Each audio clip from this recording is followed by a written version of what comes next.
Right. Yeah, I thought I was north of us. Like,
sorry. No, we don't. We work in the same building, but we don't get to see each other often. As often as we need. I know. It's true. Okay, it is 6:30 p.m. on Tuesday, June 14th, and we are about to begin our Finance and Facilities Committee meeting. There are 4 items on the agenda this evening, and we'll start first with our Phase 2 construction updates. I don't know who wants to lead and who wants to pitch in, but I can certainly take that. Yeah, that'd be great.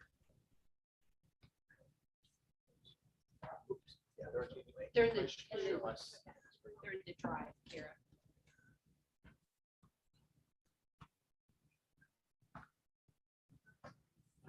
I'll read the slides. pardon? Okay. Great. It just says host disabled participants screen sharing. It's okay.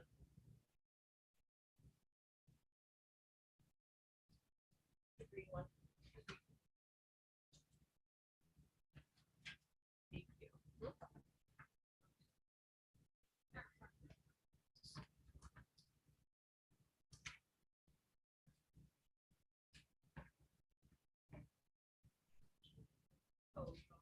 The finance. Stuff.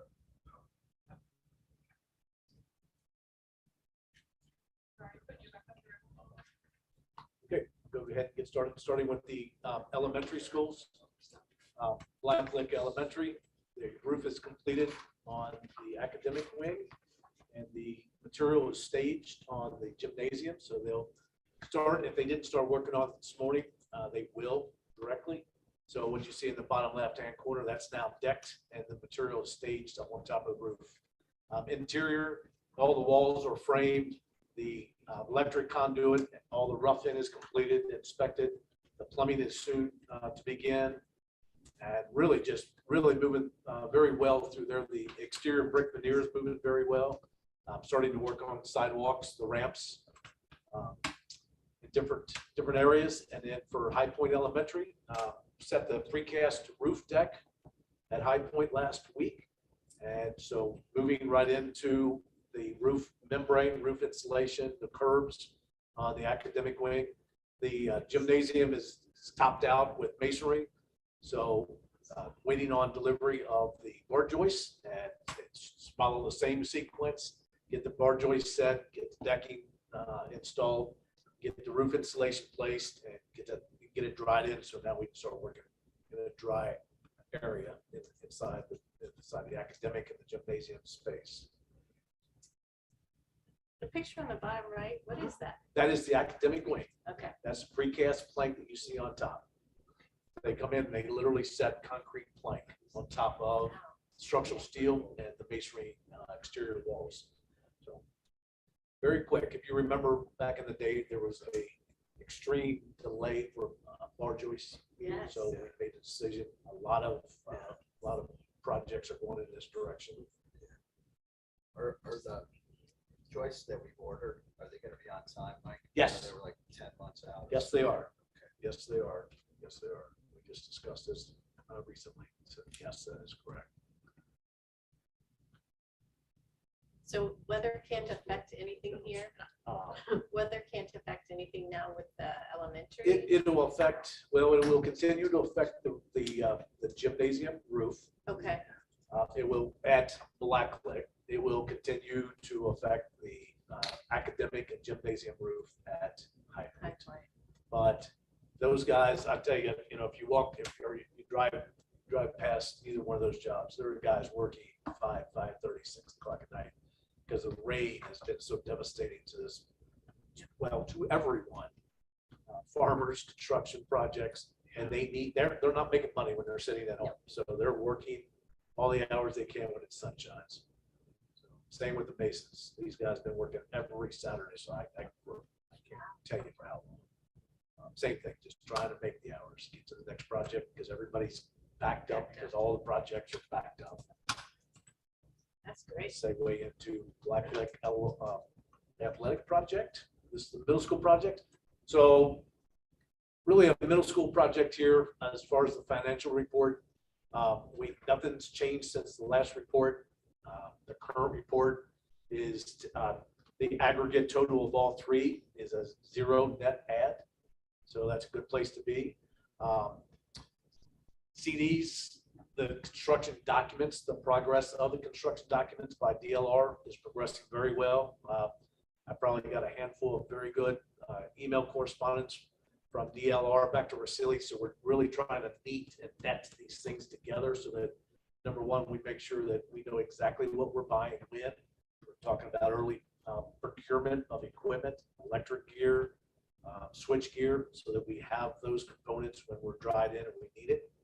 And that's the early packages that are up on the board now. So really, everything's moving along as planned. We're in pretty good position. So just continue to hone in on the details. High school, and very similar to the middle schools. So from the original to the last report to the current, you'll see the financial picture. It hasn't changed. So we're currently out on the street. That is, Rasili Construction is out on the street with their bid documents for the early site and the stadium bid packages. DLR is working pretty aggressively on the DD documents. Working on DD budget, as it says, last report, current report, there's no change. So just continue to, besides that, continue to work on the documents, the completion of the documents. We've started, we had our first, what we call our progress meeting this week. So just kind of starting to have that conversation with the design team. We've had a meeting with the city, as you know. So just trying to get the players on the same page and having those early conversations is monumental with these big projects. Conversations early and often. Do you have anything for the? Yeah. It's the last slide. There you go. Nope, that's right. Good. So they had a decent week last week, unfortunately, and they worked Saturday, trying to make up for some lost time and make up for the days that we're going to lose here in the crazy spring. But obviously, due to the rain we had last night, they did not work on site today. They'll get back at it tomorrow if it dries out. Right now, they're pushing mud, so it's not a good place to be. You don't end up with a good end result when you're pushing mud. You're better off letting it dry. It will dry. We've got 7 days right now forecasted without any rain. So everybody cross your fingers that that's really what happens. Yeah. Should dry up quick with this weather. Right. So on that point, we have Yes, the ma'am. soccer and lacrosse turf scheduled for completion 8/31. Thank you very much. Everything is pretty tight Right. with that, which we've We talked do, about. right. Right. Right. And they are prepared to work the same, long hours when it's not raining. These guys especially, because it's not, like a mason or the roofer on our building projects, they'll go to work the next day, or if it stops raining in the morning, they'll go to work that afternoon. These guys, these operators, these equipment operators, they don't go to work the next day when you get 1.5 inches, 2 inches of rain. Right. So you will see those guys out there, long hours, weekends, maybe, not weekends, they'll work Saturday, try to get caught up. But yeah, right now, Rasili is committed to turning it over in time to have the synthetic turf completed on August 31st. That is very accurate. With the overall completion of spring of 2023. Any questions? So I just want to add one thing. I think we mentioned it briefly in an email last night, but we do have a cute little flyer that we're working on to hand out to the Claremont Heights Oh, yes. neighbors, just to keep them informed about the demolition of the old Lincoln Elementary as it connects to these projects. That's why. You haven't said that Yeah, out yet, though, right? No. So I did have a question about that. So I know you said that the Claremont Heights neighborhood was gonna be notified about demo. Are we going to notify more broadly than that to the? Yes, we just wanted to have some personalized communication, Okay. so it'll be included in our weekly update. Oh, But we have a flyer that we're gonna hand out door to door that lets them know when the demolition is starting, that'll be fenced off for safety. We're working on a target date just so that they know when all the debris will be hauled away, and then we'll have the link if they're interested in having a souvenir brick from the building. so it's not just the neighborhood that could get the brick, it's anybody. Do we have, I'm not gonna say we, do you have a procedure for that worked out yet? So we have a form that people will indicate interest in receiving a brick. We have tentatively planned to try and save 100, 150 bricks, but we're not really sure what the interest will be. Yeah. And so it really will, we want to be able to give the company that's demoing the building some direction on how many we need to try and preserve. Okay. So form, working with the company, and then we'll have a pickup procedure that is yet to be. Do we have a deadline of when they have to let you know? You should, No, but we'll add that to the flyer. just to Put that in just to weekly update. know if it ends up getting to whatever quickly. Yeah. Yeah. So Joe, right now, we don't have a Yeah. plan. It'd be a fundraiser, right? Right. They were gonna give them to people. Yeah. Yeah. So at GJF this morning, we had a conversation or a meeting about trying to maybe raise some funds. They may want to help with that. Based on the outside. Yeah, based on the outside idea. So, we can talk about that. Yeah, so we probably just need to develop that soon because demo starts in like a week. Yeah, I imagine that those bricks don't really stay in a condition that anyone would want them unless Yeah, there's some and they were direction gonna, around they that. were gonna set aside, right, the company doing the demo, like 150. Yeah, we're So, gonna track her. If the fundraising doesn't work this time around, maybe for the high school. Yeah. But I do know, I sent Kara a picture. My boss has a brick from his high school, and it's Oh, that's cool. not in perfect shape. It's, hit it and it falls apart. But it's sitting on his desk at work, and it means a lot to him. And his the other two bosses, owners, said that they would have bought that in a minute from their high school. And, it's inspirational and Yeah. sentimental and historical. And Yeah, tell them how much you paid for. yeah, he paid 150. Yeah. I've heard of people doing that for like football stadiums, or different And things, but I mean, they Yeah. have. The other but- guys said that they would pay it too. And Yeah. um, So definitely if we can't pull it off for Lincoln Elementary, the high school bricks will be. yeah, I mean, we're and going in my off topic, opinion, but are we gonna just make it donations? Or, I'm not sure what the discussion Yeah, was I mean, I we would have- hate to preclude somebody, from having one. Right. Because they didn't give 100. that's trash, right, Might that be would be the best way trash to do it. otherwise. I wasn't suggesting that. Yeah, at all. yeah, Yeah, But there's potential, is all I'm saying. I think it's a great morale boost to offer them to free to the workers, the staff, the teachers, possibly. I mean, there's gonna be interest. I know it.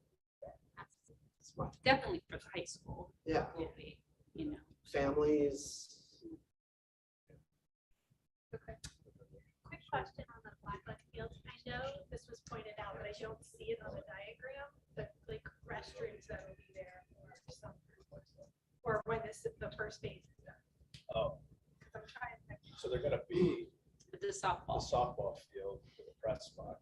kind of the dot that's in the middle here. It's That's Oh, hardly I there see till it. spring. It's a softball building. Yeah. That would be the. Yeah. But that will be spring.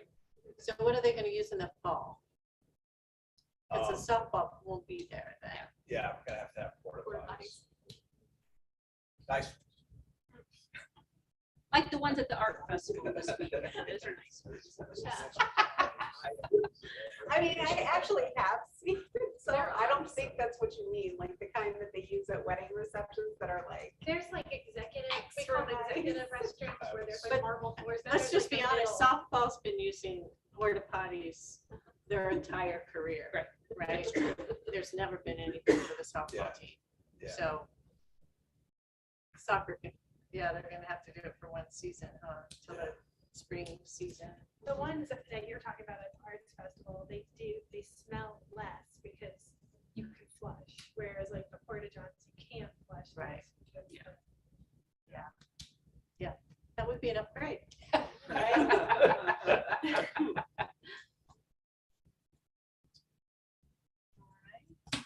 So, any other questions or comments regarding phase 2 construction? We'll move on to, and Mike, you're free to stay because I know you love us so much, or you can leave if you'd like. Whatever you want to do. Sick puppy at the house. Oh, yes, yes. My 15-year-old puppy. Oh, good luck with that. Yeah, I'm afraid it's not. The heat's not helping you Yeah, either. that's true. The heat Yeah. has got to be Yeah, he's bad. all by himself. So thank Yeah. you very Yeah. much. Thanks, Thanks, Mike. Mike. Thank you, Mike. Thank you. Appreciate it. The second item is special education staffing requests. I'm trying to get Sue to come up to the table. Come on, Sue. Okay, well, she's definitely gonna help to answer questions on this next item, but we just wanted to give an update on some special education staffing requests. Previously, we had sent out an updated forecast planning spreadsheet, and on that, we kind of foreshadowed some additional educational aid requests that we were still working through that were above and beyond what had been worked into the 5-year forecast. And at that time, we were still gathering some information, but since we've had time to sit down with Sue at length and talk through the needs across the district, and learn a little bit more about students that have moved in and whatnot, putting this need in place. So the previous staffing for special education, educational aids included in the 5-year forecast is based on enrollment projections and the percentages based on special ed staff and units that we might potentially have. The reasons for an increase, and we'll talk a little bit more specifically about that, come down to 4 main reasons. We have had new students move into the district that have one-on-one aids in their IEPs. So that has prompted some additional staffing needs. We have current students that were previously served outside of the district using the John Peterson Autism Scholarship that have returned, and so they have additional needs that have prompted some staffing increases. And then in addition, we also have additional staffing needs to support our gear programming, our gear gardens programming, as well as some program moves that we've had in the district and some additions. So it's kind of a combination of a lot of special education needs that have unfolded over the last month or so of school to kind of get us to the point where tonight we're recommending 11.5 additional educational aids. However, we have 8 classified positions already in the 5-year forecast that we can allocate to that need. And so ultimately it ends up being 3.5 over what had been planned in the 5-year forecast. So, we've had lengthy discussions looking at needs, like we said. Sue has worked with her team to really take a look at, when students move in, and Sue, please jump in, but they take a look at IEPs and kind of make that determination as a team. Are we going to accept that IEP, or do we need to kind of reevaluate? Sue does a really nice job analyzing those needs. But we do have some students that need one-on-one support. And so that's part of these asks. That's not to say that we might not need to add additional staff over the course of the year. That's common practice as enrollment changes. Sometimes we have to add. So that's always a potential. But at this point in time, we feel like starting the year with that 11.5 recommendation, which is a 3.5 over what's in the forecast, is going to be okay for us to get going for the year. I don't know. My question's probably Go ahead. Sue, but Yep. could you give the board just some more detail about the John Peterson Scholarship? I understand what it is, but maybe just for purposes of anyone watching too. Why would, what is that? How does it work? And why might somebody come? There's 2 scholarships actually that I could speak to. One is the John Peterson Scholarship and one is the Autism Scholarship. And students who are identified with a disability grades K through 12 are eligible to elect to use public school services and receive special education services in our district or applied for the Peterson Scholarship and use what's called a provider to provide those special education services that they privately decide with the provider what they will or will not implement using our IEP, that we still continue to maintain, to monitor, to provide FAPE annually, all of the obligations related to offering services as it would look in our district. And they apply through the Ohio Department of Education with their provider, and the monies are funneled, like we don't ever get them, they're just funneled directly to the provider for those services. It's a revolving door. People can opt to enter at any point. It's not a closed application window or an open application window, and they can move in and out of the scholarship up to 3 times. The Autism Scholarship is very similar, although it includes 3 to 5-year-olds in addition to K-12, and you have to have an educational identification of autism, not necessarily a medical identification. So one of the 13 categories in special education is autism, that we could identify a student with a disability, provide services. And so if they have that identification through IDEA, they can apply for the Autism Scholarship. The reason they're different is the funding mechanisms are a little bit different. They're different, clearly, scholarships and how they were founded and how they're funded, but you also get different dollar amounts for different disability categories. So the amount of money you get is determined based on your eligibility category, and that changes, I think, annually by small increments. You can probably speak better to that than I can, but by small increments, it increases annually. Again, for autism, we're required to oversee all of those evaluation, FAPE offerings. We meet at least once a year, if not more, often to review the IEP, and so we staff all of that as well in our district. This past year, we had, and I don't have the exact number in front of me, but we had at least 6 that I can think of off the top of my head, kids return from the scholarship, and those are students that have significant needs. They're not students who we could just simply and very easily switch programming for. We have to intentionally plan and work collaboratively with families on that transition, and oftentimes require multiple levels of service. Could you also give some additional detail about how, so if a student, separate from the scholarship, if a student comes to the district, it sounds like there are several new students to the district who already have in place an IEP that requires one-on-one care. I guess, could you just talk in general about how does the district navigate through the IEP process when a student already has an IEP? So, legally, it's really quite easy. We just look to see if it's a compliant IEP or not. We look at the evaluation, and if it's compliant, we accept it. If it's not, we refuse it, and we do our own evaluation to determine eligibility. And the same holds true for the IEP. If we accept the ETR, we review the IEP as a team. We determine if it's reasonable and compliant are really the 2 prongs that we look for. Since we don't know the student, we can't speak to if it's meeting their needs specifically or not. But we also look to see if the services in one of the sections of the IEP are things we could implement to provide equitable service, but maybe in a different way. So if the district are coming from assigned an individual aid to that student, we look to see if our program can provide those services and not necessarily an additional individual adult. And oftentimes that's the case. Very often we refuse the IEP, we rewrite it, we don't write it with an individual adult added. We talk about it being part of our programming for students, that whole child programming, and we look at our staffing and we manage that.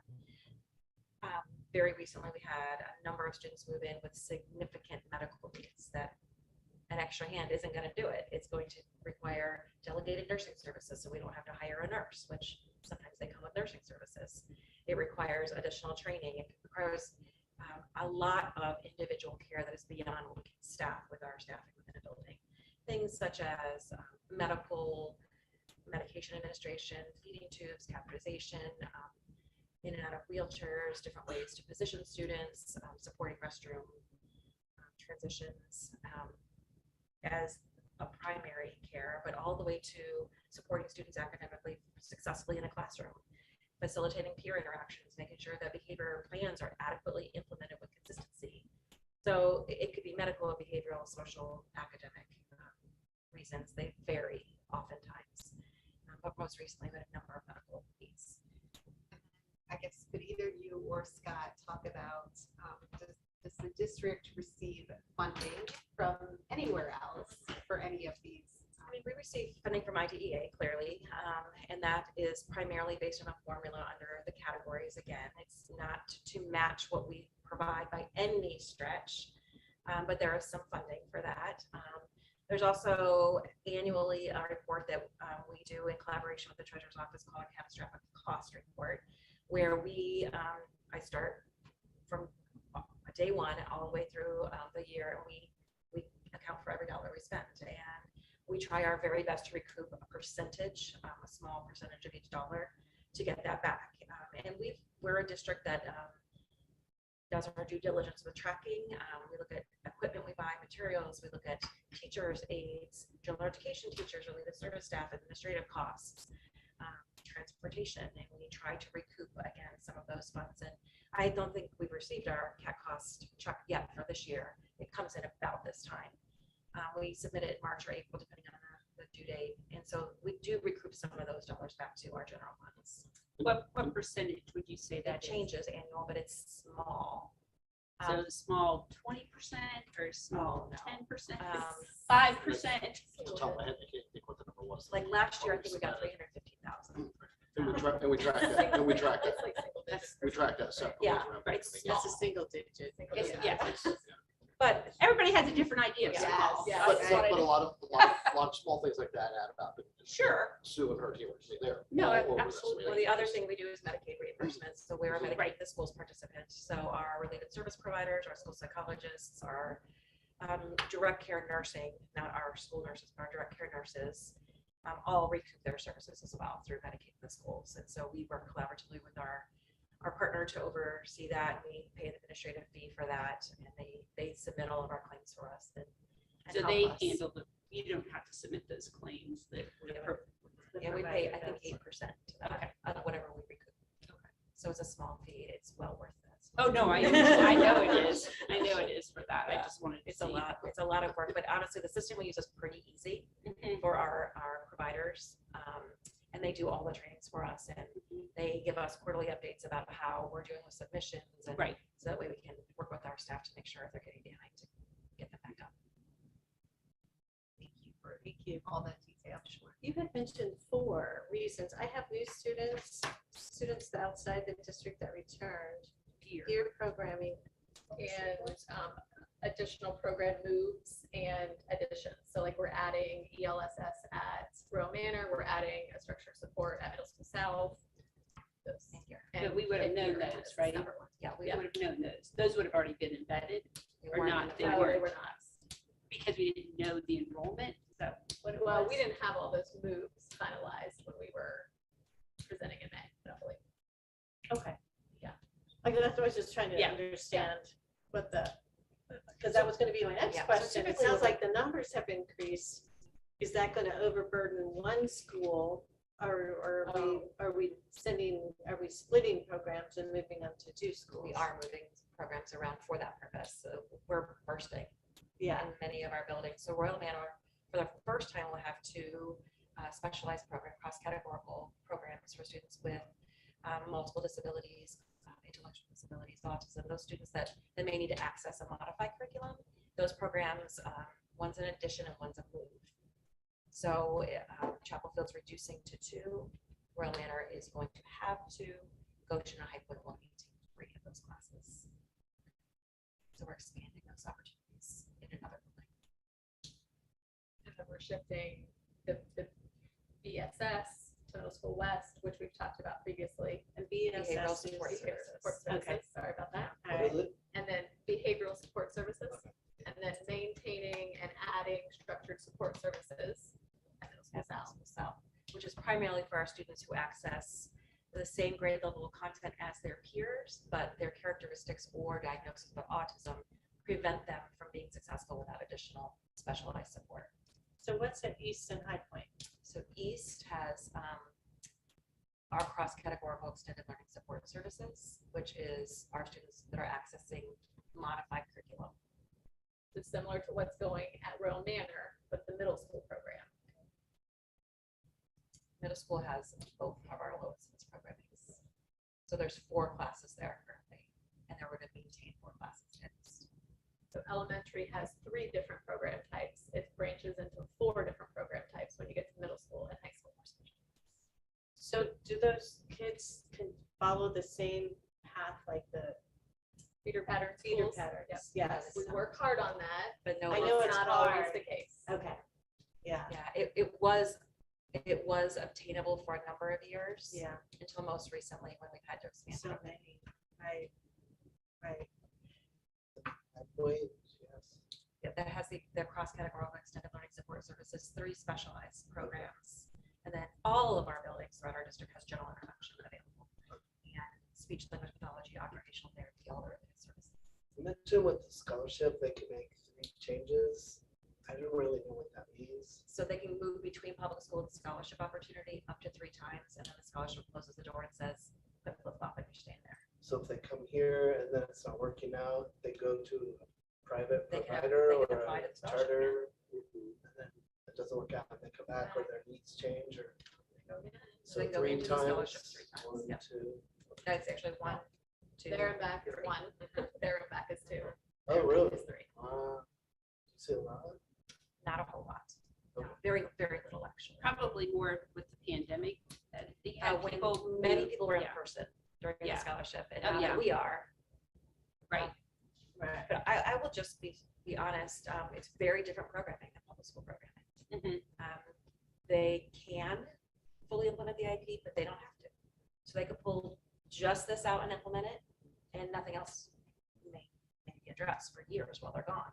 So as a public school, we can't pick and choose what we implement. We're going to fully implement all of their needs.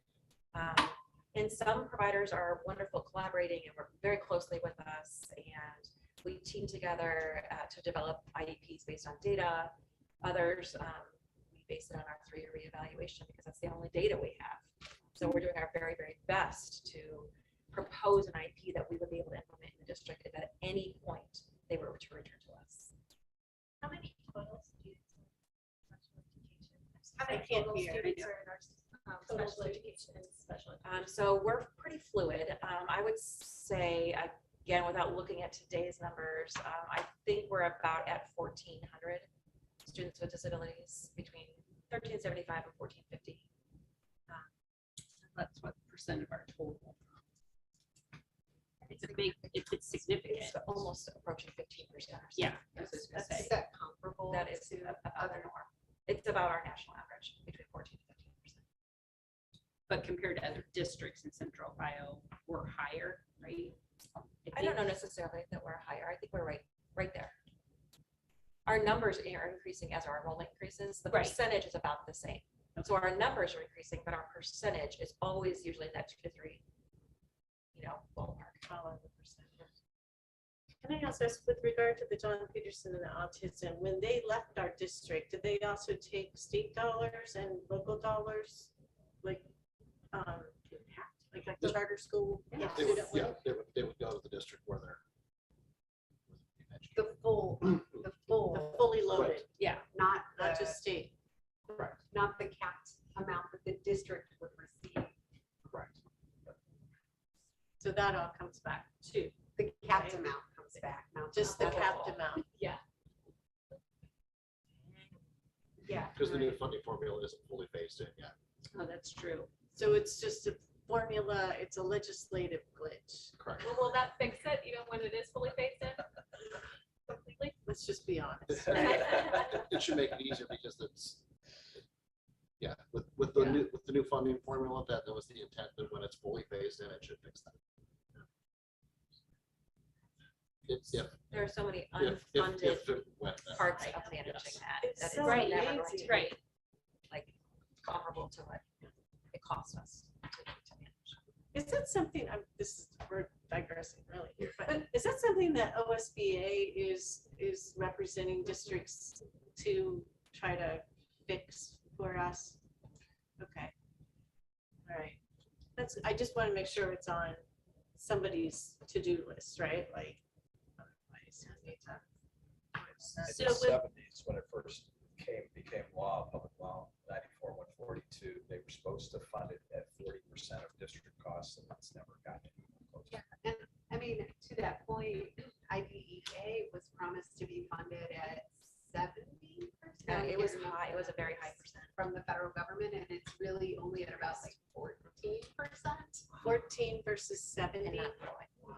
and not growing. And it used to be around 4. I mean, it used to be a lot lower. So.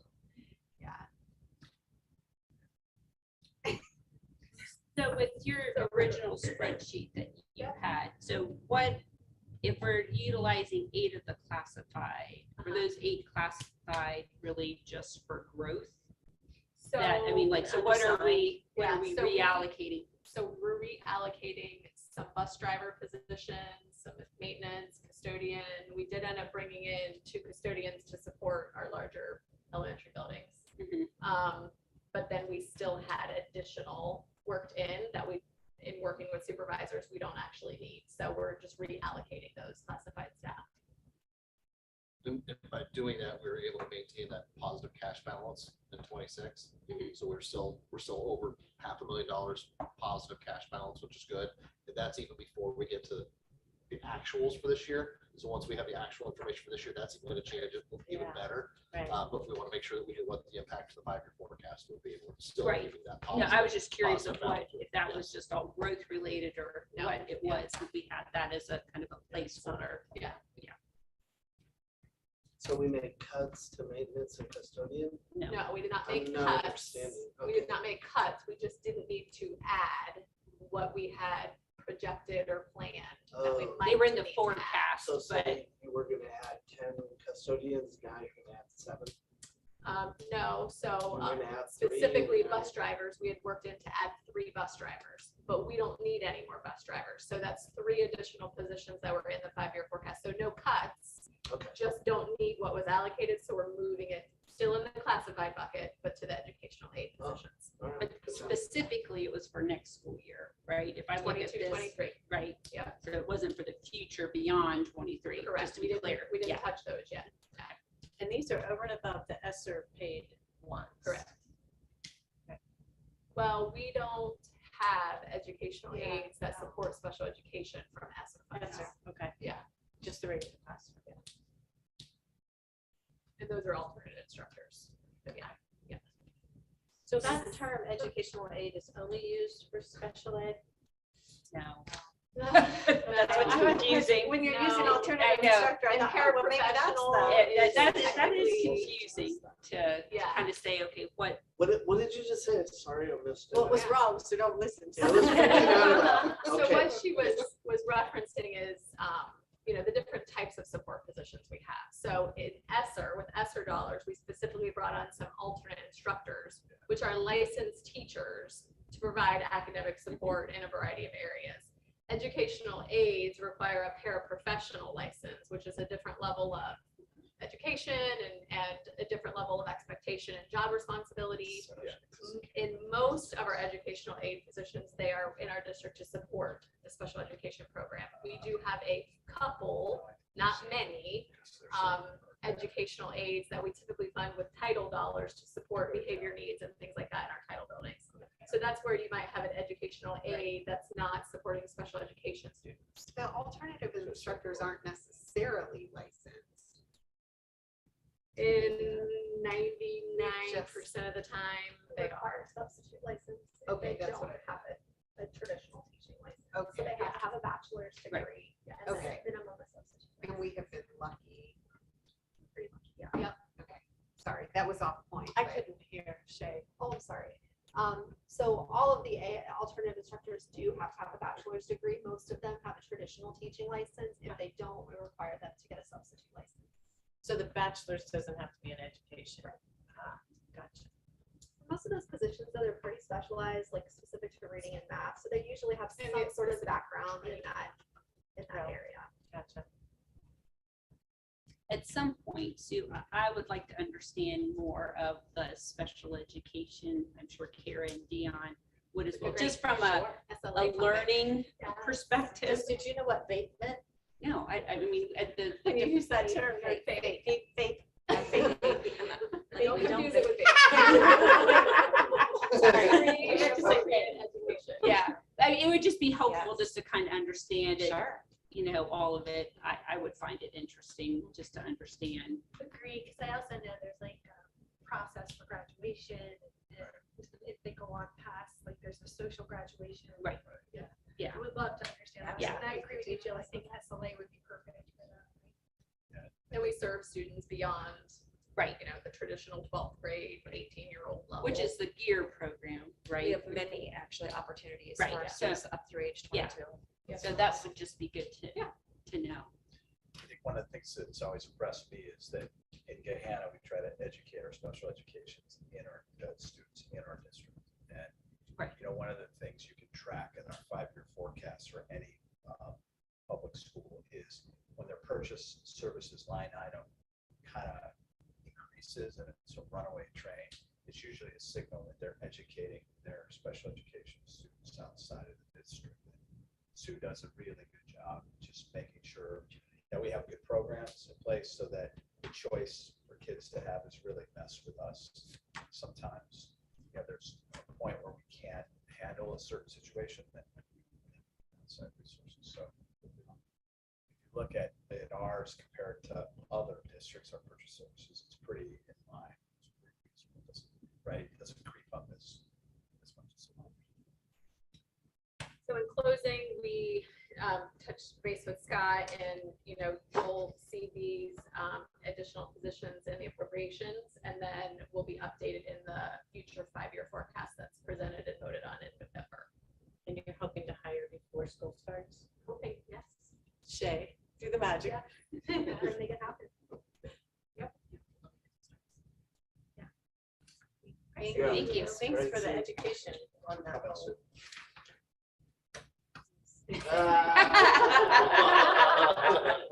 She's out. All right, next is the review of the temporary and then maybe permanent appropriations. Yes. And what we're gonna do, and I'm gonna explain why the slides say OASBO official curriculum, because you're gonna get official training here. This is training that we do for what we call the pathway program through OASBO for folks that are wanting to be new school treasurers. So they're going in. So as I, you know, in the email I sent Monday, you're gonna get training. You just, you know, if you want to become a school treasurer, you can. This is how you get there. You just can't have my job. That's all I ask. Is it this session and 2 more? We'll get CEUs. It's a little bit more than that, yeah. Are you gonna I start love a stuff. waiting list? No, yeah. No, but I just want to kind of go through this so that you understood. It was more of an Terminology. education for Right. the 3 new board members. And there may be some things you've already heard because the time, Right. you know, me starting March, some of these things happen in January. So I just wanted to kind of talk through how the process works. Because starting in March, it's just, you're going to see things different next year when it comes to our budgeting cycle. When we talk about staffing, everything's going to be different next year. So I want to kind of just do the baseline, how it all fits together. And the reason it's, you know, it's June 14th, and a little bit of the frustration I have is that we have a new budget that needs to be in place July 1st. We still don't have our grant allocations for next fiscal year yet. So we have Title I and Title IIA, but we don't have all the other ones. So we don't even have all the numbers that we need in order to get the appropriations ready to come back to the board at the special meeting on the 29th to approve. We will have them by then. I just don't have them today. So it's a timing piece. Appropriations budgeting, obviously with the board, you always hear board members, roles about policy and appropriations. This is the appropriations piece. So I just want to, policy is one thing, but the appropriations is a second.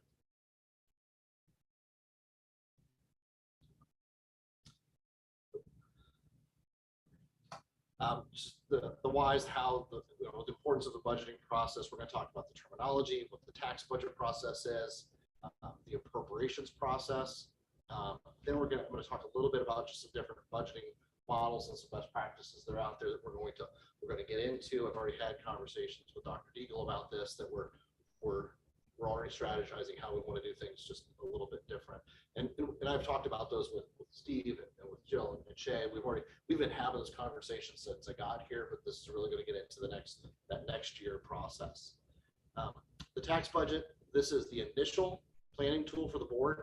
It mirrors the fiscal year. It's an 18-month snapshot. So you'll look at the next fiscal year plus the additional 6 months, yes. So the board has to adopt this by January 15th and then file it with the county auditor by January 20th. That starts the process. Then what will happen is the county budget commission will then issue an official certificate of estimated resources based off of the tax budget. They'll send that to the district.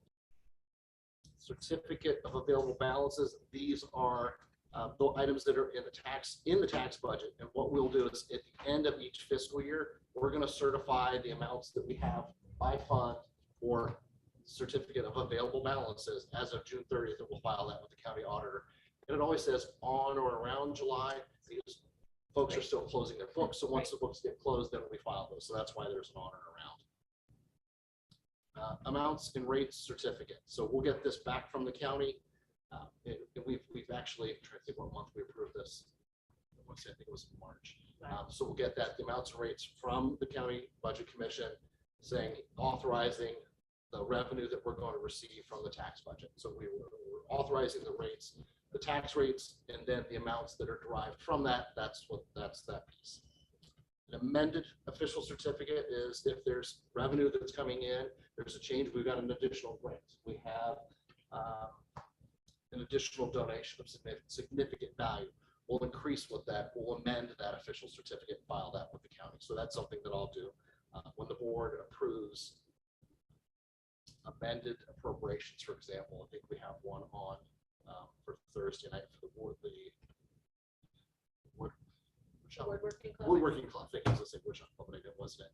The Woodworking Club, there's going to have a budget, but they're also going to have a revenue component to it as well. So we're going to increase the appropriation, but at the same time, I'm going to increase the certificate of estimated resources.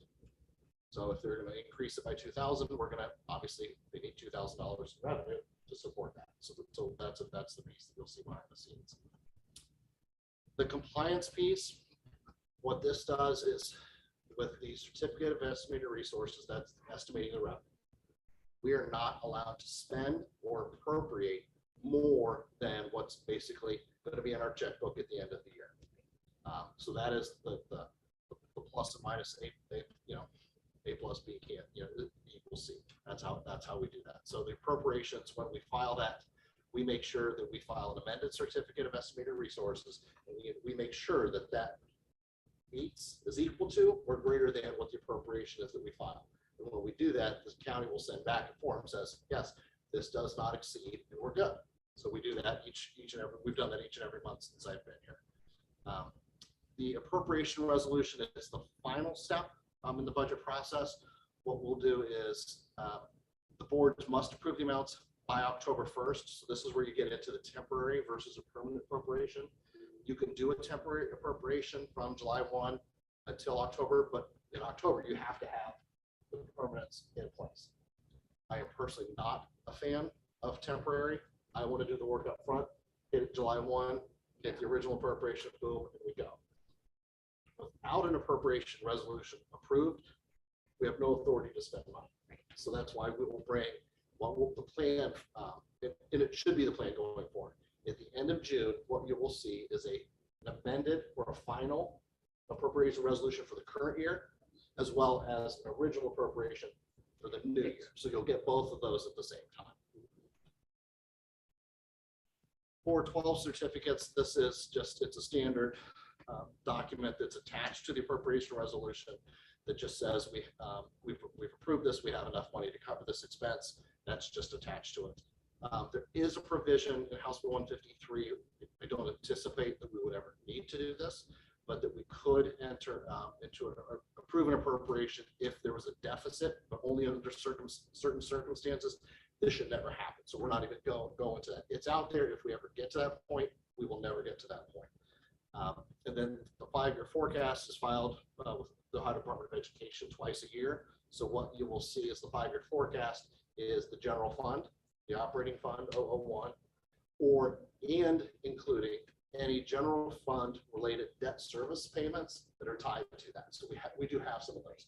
So the 5-year forecast is just your operating funds, and you'll see at the end kind of how that all pulls together. Tax budget, why is it necessary? This provides the justification, as I said, for the county auditor treasurer to collect the taxes that are the dollars from those tax levies that we've the community has so graciously given us and trusted us to spend. So that's what the tax budget starts. Here are the timelines, and I did talk about these a little bit. So I apologize for being redundant in this. The tax budget, the board has to approve this by January 15th. We have to file with the county auditor by January 20th. The county budget commission will give us the official certificate of estimated resources by March 1. And then the resolution certifying the tax rates. So once we have those, then we will certify the tax rates. The county auditors have given to us. We have to approve that on or before April 1st. So March and April are statutory resolutions that we do in response to something from the county auditor. It's all predicated on the tax budget being filed. Appropriations, like this one. We always say, why is it necessary? Because it's the law. Without the appropriations, without an approved appropriations, we have no authority to spend any money whatsoever. There are some of my colleagues that will say they never amend appropriation. That's not me. If I have to bring amended appropriations back to the board every month, so be it. It's just another filing I have to do. It's not a big deal. I want to make sure that the information is right. And if there's something that's changed, we've got additional positions that we're now looking at. There's something different.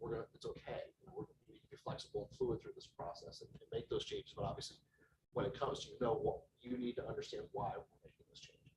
But what's your history been with that? As far as like how many, like what percentage of the time have you really done that? I understand the reason why we would, but if we're good at forecasting up front, We've done the work up front. if you've done the work up front, I can understand surprises or in times of major changes, but you wouldn't anticipate that would be happening. See if we can use the next slide. So I'll jump to this one. This might be one. Okay. Every district can do it differently. For the appropriations, the statutory requirement is that the appropriations are approved at the fund level. That's what we do. That is the minimum legal level. I would probably say, just a gut number, 95% of all schools do it at the fund level. It's what's approved by the auditor state's office. It's fine. It's okay.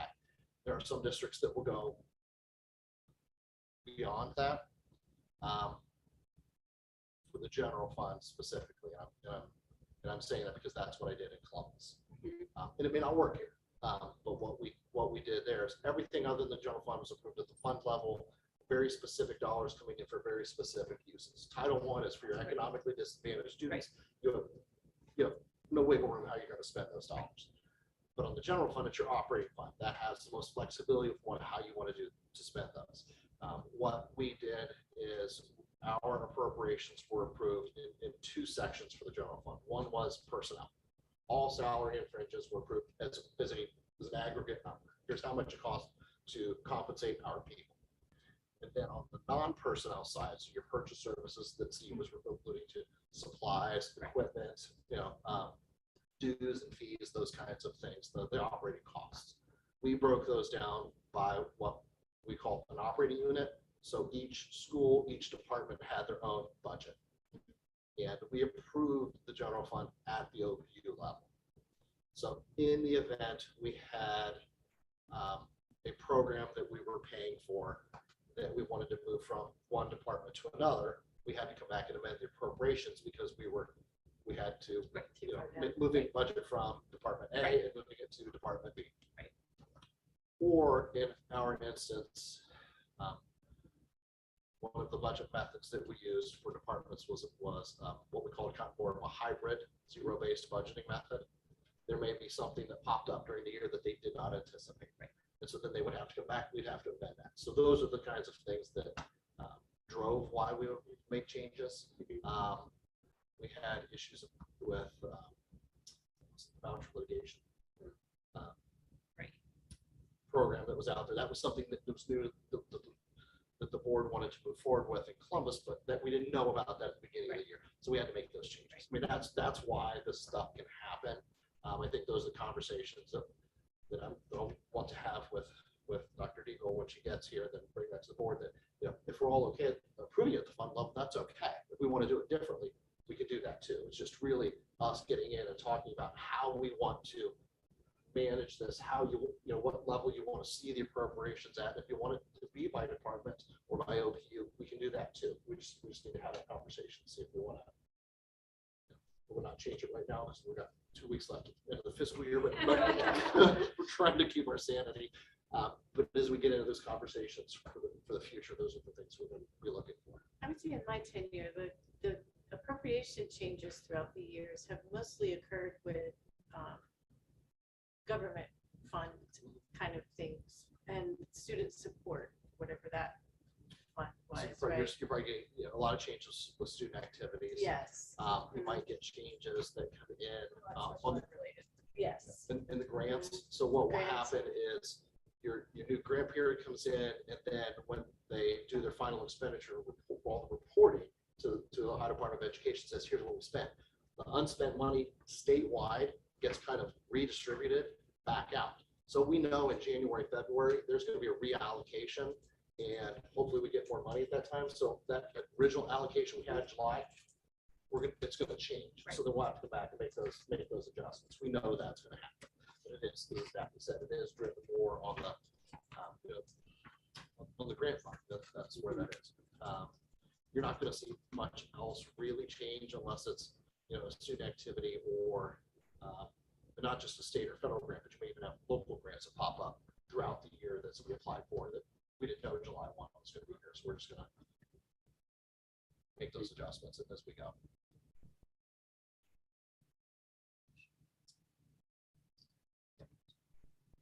As I mentioned, these are just all kinds of different ways to budget. This is just a glimpse into what we're going to start talking about and how we do that. You know, the zero-based is in the bottom right. One of the things that I've done, I did that for the last 8 years in Columbus. I think it worked very well because it's really all about aligning the fiscal planning with your strategic planning. And I'm, you know, 25 years of doing this. When I started out, incremental budgeting was easy. Here's your budget, what you had last year, and we're going to inflate everybody's budget by 3%. And then as we went through, then the question is, why are we increasing it 3%? Do we need 3%? Is it aligned to our district goals? How does it support student achievement? Then you really get into, you know, changing the philosophy of how we allocate dollars. And my thinking, I'll use this example, it's not just because Sue's here, is we're allocating resources. It shouldn't be driven by the fiscal office, me telling Sue how much money she has to spend on special ed. Right. I am not an expert in special education, she is. Right. So we changed it from, you know, incremental doesn't take that into account. The zero base does, because we need to look at the experts, Sue, and say, what do you need to run your program for all of our special ed students in this district? And then once we know what it is, you know, what it is, when we're going to do it, how we're going to deliver those services, the timing of that, then we can do the math.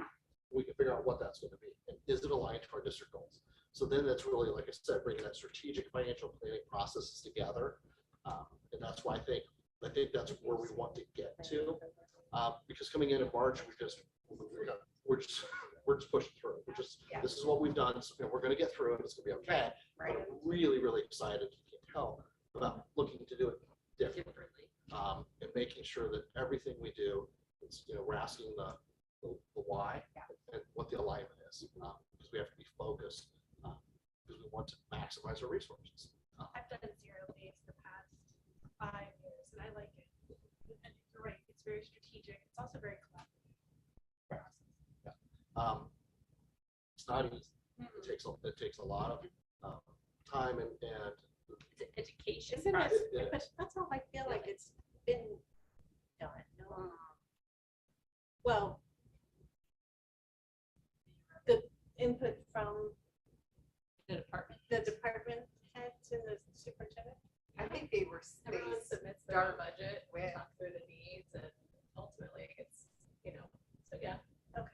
Yeah, I I mean, don't know get the a formal sense of- definition of zero-based Right. budgeting, but there's probably a lot of different ways to do it, and I think those are conversations we've not been able to have yet, Right. but we will, because what I'd like but to, it's been part of past practice. We just didn't get to do it with Scott because Right. we got here and it was so Right. rushed. because what I would like to do is when we, and it won't happen this month, but next June 23, when we bring an appropriation to the board, I would love to tell you the breakdown of our budget request, a lot, supports this goal, this district goal, supports this, break it down like that. I mean, that's just very, very powerful. Right. So we're just changing the thought process behind that, because one of the things that we've talked about is if we talk about the budget, it's just dollars and cents. You've given people, a million reasons to not want to support it. But if we talk about what it supports, Right. Think about the conversation about we want every third grader to read at grade level. Who's going to argue with that? Well, if it equates to $20 million, do I need $20 million? I need $20 million. Right. That's the Without important thing to the remember. context At around it, some point, it's right, all about you have to it's what's driving it. It's the Right. academic reason why we're asking for the resources. So it's the why. It's not the how much. Yes, there is a how much tied to it, but it's I guess bringing that because together. our fiscal principles that we developed when Steve came Right. was that we looked at not just that year's expense, but the 5-year cumulative total of every, and so Steve had that mindset, right? That we analyze like today's additional educational aid requests, right? It's going to fit very well with what we're doing. Yeah. I don't think it's going I to think be it will much deviation from what we've done. It's just going to Add make it more. add It's the going goals. to make it more formalized. Formalize it and kind of improve that process.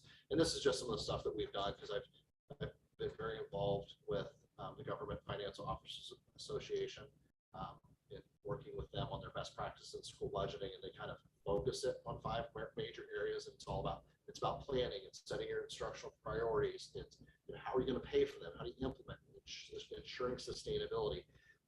One of the things that was really beneficial for me is really bringing that financial strategic piece together, because when you do this, it has to be a commitment from the district that it's not just your financial leader, it's your academic leader. And there has to be buy-in, between treasurer, superintendent, but also, support of the board as well. And this is just kind of that process that we go through. How do we make it work? We engage our stakeholders. We present the 5-year forecast. We develop budget timelines.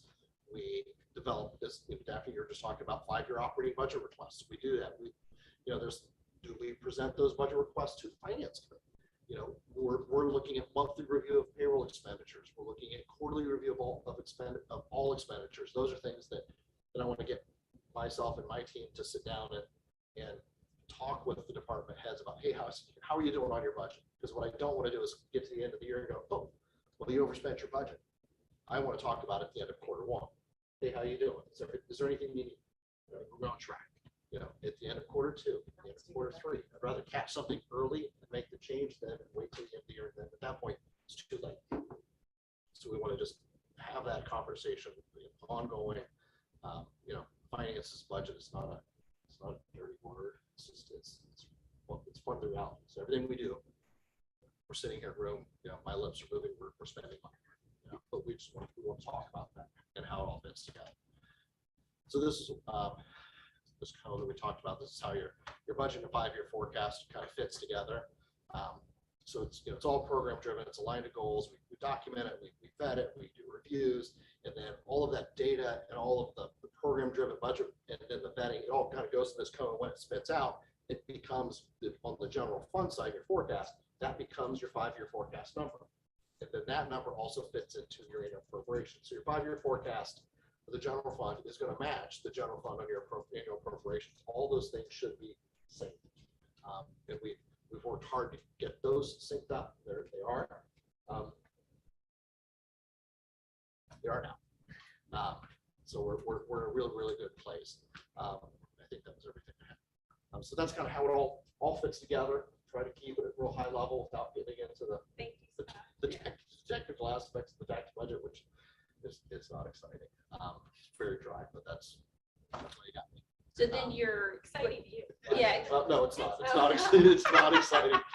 But we make it all match and it all adds up. I think it's exciting. It's exciting to have it, but your point is we'll have a timeline of how everything will be Yes. coming to finance committee, coming to the Absolutely. board, and we'll Yes. kind of, we'll be executing that Right, time. and that'll be for, from July 1 on, because Right. coming in March, we weren't gonna. Oh, we no, weren't gonna- We weren't gonna absolutely. shake things up. Right. We dealt with what we had to. Right. But that will be information that will be coming to the committee to Right. look at that. And it's. That part is exciting, because want everybody to know what's happening, when, why, Right. and how that works. Any questions from the board members? You have a question? Andrew? I did, Sure. when you're, so when you were describing, how the budgets are created, and said that, when you're coming up with the budgets for the different departments, things that, they would have to support district goals, but at the same time, you said that the funding would be based on what those different departments need, and I guess which one carries more weight, and, is it more coming from the district goals, or is it coming from the needs of the department, or is it, how do you balance that out? We haven't decided how we're going to do that. That's what we're gonna have to, with Dr. Deagle, we're gonna talk about how we're gonna do it. So that's not gonna impact the budget that the board will approve later this month. It's the soft about the future piece. We're gonna have to figure out what carries the weight, and how we wanna put that together. There's all kinds of things. So we make sure, I'm talking about my past experience before I got here, is we made sure that every request that folks made, every line item that they did, it said which one of the district goals it was aligned with. Because if it wasn't aligned to one of the district goals, then why are we doing it? To me, it was off the table. It has to be aligned to district goals. Okay, so then that probably carries the most weight, is that it aligns with that all the programs that are coming up. Like that. But you're still gonna have to prioritize, because money is not Oh, absolutely. unlimited, right? Right. So, I mean, everything could Yes. tie to a goal, but that doesn't mean we're gonna fund all of Because them. once We you would get, love to, yeah. but we're, because you get through that, right, we could blow through the budget real quick. right. But we do have to go through it, yeah, because everybody's gonna say it's aligned with the district goals. Right. They're gonna find a way to make it match, but then we obviously, we do have to go through a prioritization, because we would love to do everything for everybody, but we know there's limited resources. And so maybe we can't do it in year one, but maybe that's something that we can phase in over 5 years. Maybe we do a pilot program for a couple of years in a certain school or in a certain department, but those are the conversations that, when we map that timeline out, we build that cushion in to have those deep conversations. One other suggestion maybe on the side about reporting constituents. Just like, it'd be great for us to have like an annual report, and I know not every district does that, but I get them from other, charities, and even like Franklin County Children's Services, I get one that, it's just this really nice overview of what's being done, and it helps the community like get behind the district. Yes. I agree. I'm chocolate, because the term of what the term of it is, it's called a popular annual financial report, and I've never heard of any annual financial report that is really popular. It's just, that's why I'm laughing. It's a terminology. Like a layman's. Yeah, it's there are reports that are all just numbers, and they put people to sleep. But the popular annual financial report, and it's termed that way because you can apply for awards through a couple organizations, and it really breaks down the transactions, where the money's coming from, where it's going for the everyday citizen to understand. I think it's a very valuable report. I've done it in the last 2 districts I've been in. It's something I'd like to look at. So that, yeah, I agree with you. It's already on my radar, but. And sent to every resident? How do you disseminate it? I- Or at least yes. available on the website. Yeah, put on the website. People with kids experience. Yeah. Something, I don't know. Yeah. We did one in Westerville, and we actually worked with the newspaper, and we mailed it to everybody. We sent it to everybody. We paid for it. And we distributed it, and they still continue. You have They to still look at, continue to. you have to look at the trade-off of Exactly. it's money well spent when you're trying to educate the public on why, how are we being good financial stewards of their money?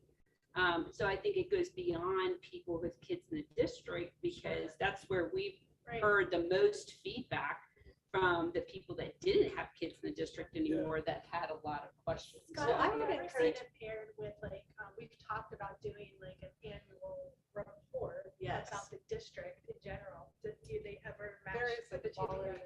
quality profile. It just needs more financial added to it.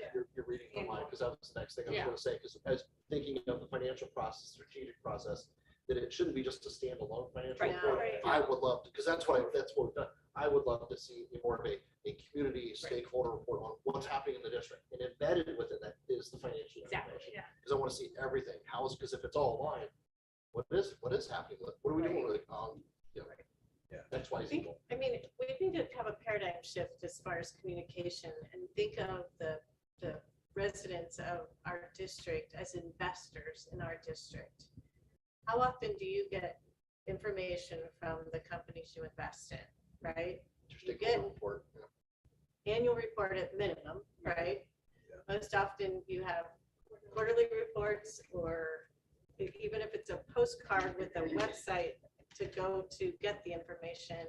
If there's a material change in a fund manager or something like that. If we think of our residents as investors in our district, which they are in my mind, and think of that mindset for communication, I think we could improve greatly. Might be inexpensive ways to send those, like a postcard with a QR code.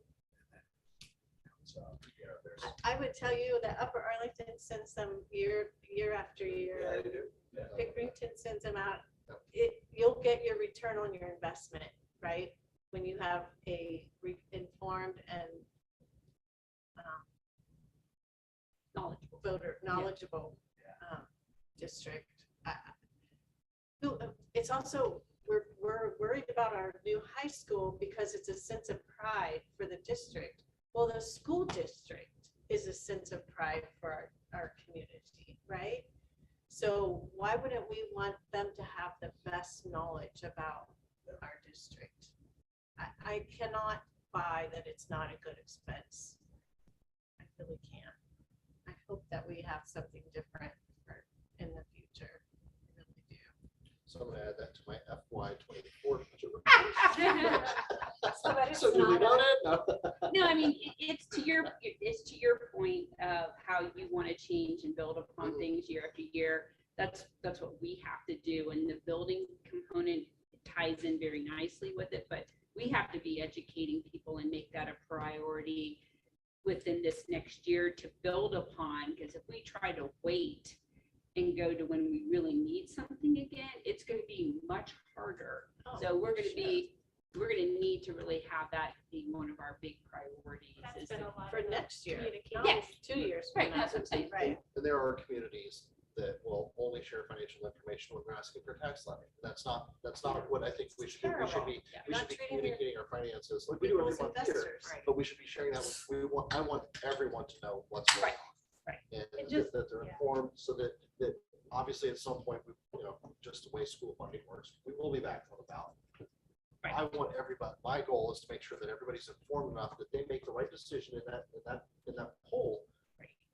For them, I mean, I'm not telling them how to vote. I mean, I hope that they would support the schools, but I want them to be informed that they make the right decision for them, Right. their families that they can at that point in time. Give them all the information of which way they go. It's up to them. That's how it works. Just Okay, well, with that, let's see where we are. We've got April, May 2022 financials on the agenda.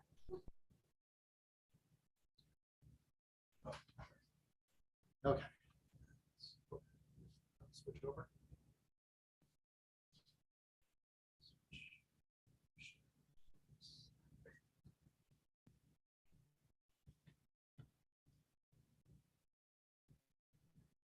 There we go. Okay. So what we've done, the only difference here in the monthly cash flow summary that we do, screen there, is What page is that? Can You know? you put the budget work us at the end?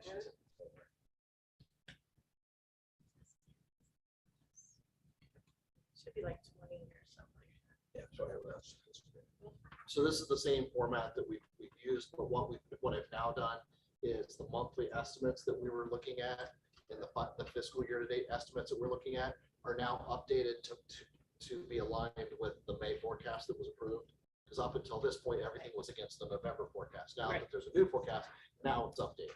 So the great thing is like, you know, good news that we've been sharing this, the same story for the third month.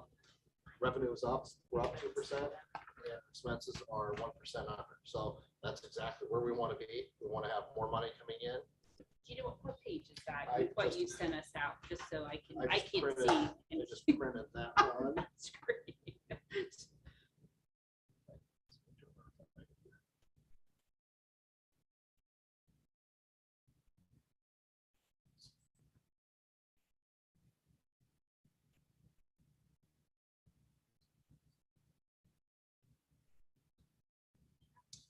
21. Almost there. Page 21.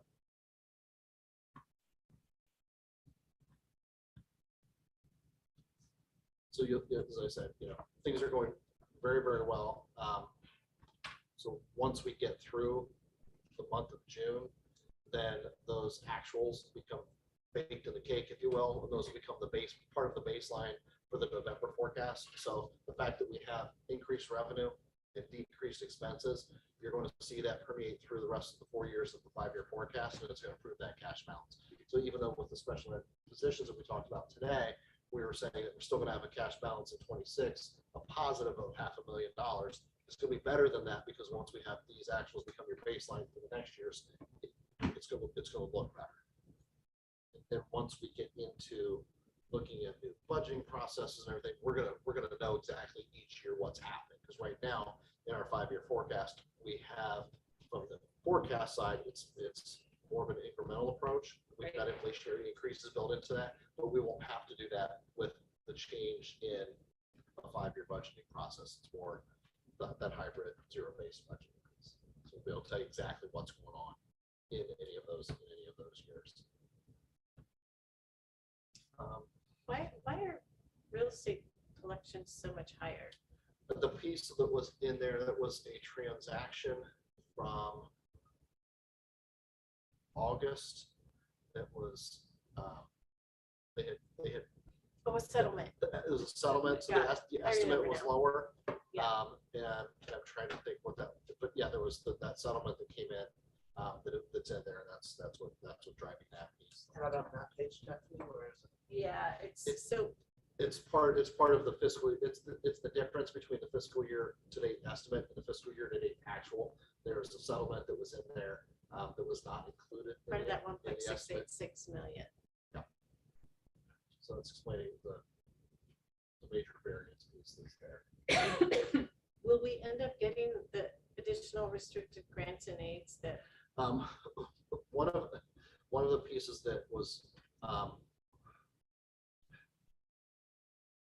it was a little interesting how the methodology, how we were looking at the monthly estimates. Because we were looking at, something I caught and I debated changing that. Because what it's doing is we took 5 years of actual historical transactions by month and looked at the new forecast, and we used the average of those 5 years to get what the monthly estimates were.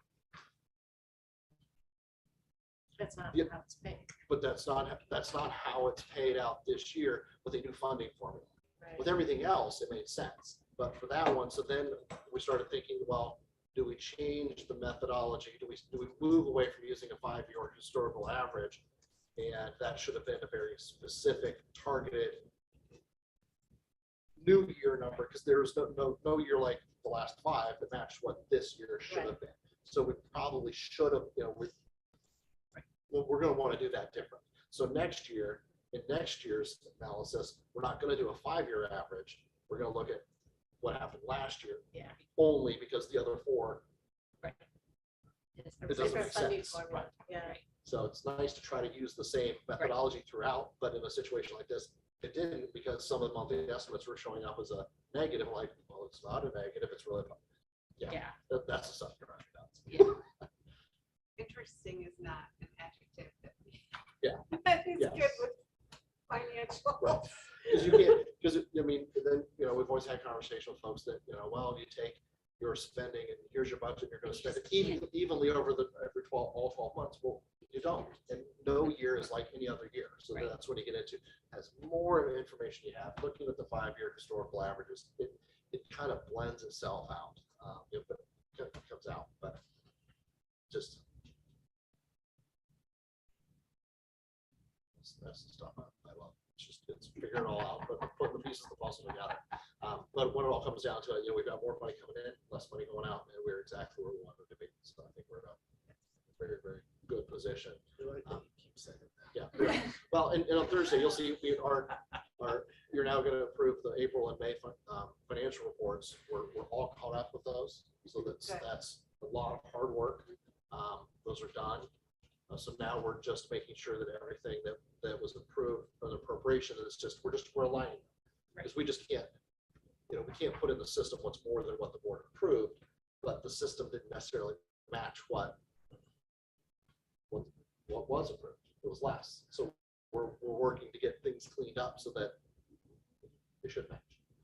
So we're working very, very hard to get that stuff cleaned up, using the system to be as efficient as we can. Because right now we're sending things in spreadsheets that we shouldn't have to be doing.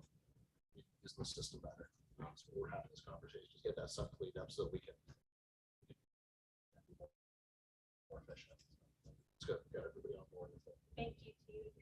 It's all making the sausage behind the scenes. It's the stuff you don't get to see, but they're working on it. And everybody's on board, and we're working hard to get that stuff fixed. So a couple weeks and it will be. Great. Good. Wonderful. Good. Great. Kathy's still looking at the numbers.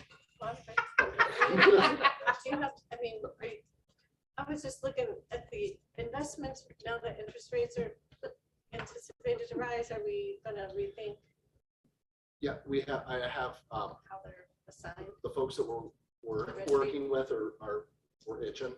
Okay. So right now it's just these last 2 weeks. We're Right. just trying to get through. Yeah, So no, we've got meetings scheduled with them because we want to.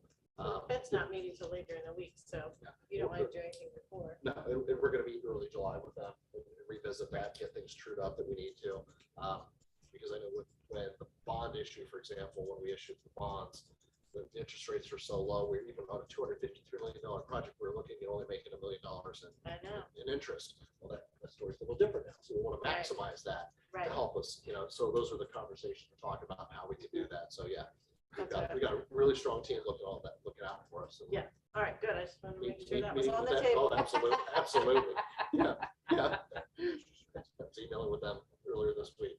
Okay, Because what we do is we'll send cash balance reports to them monthly so they know what's going on. So we're constantly having those conversations. great. Because we've really got two different groups. We've got one group that's really handling the bond project itself, and that's all their focus is on, is just maximizing the interest on the building project. And then we've got another group that does everything else. Anything else?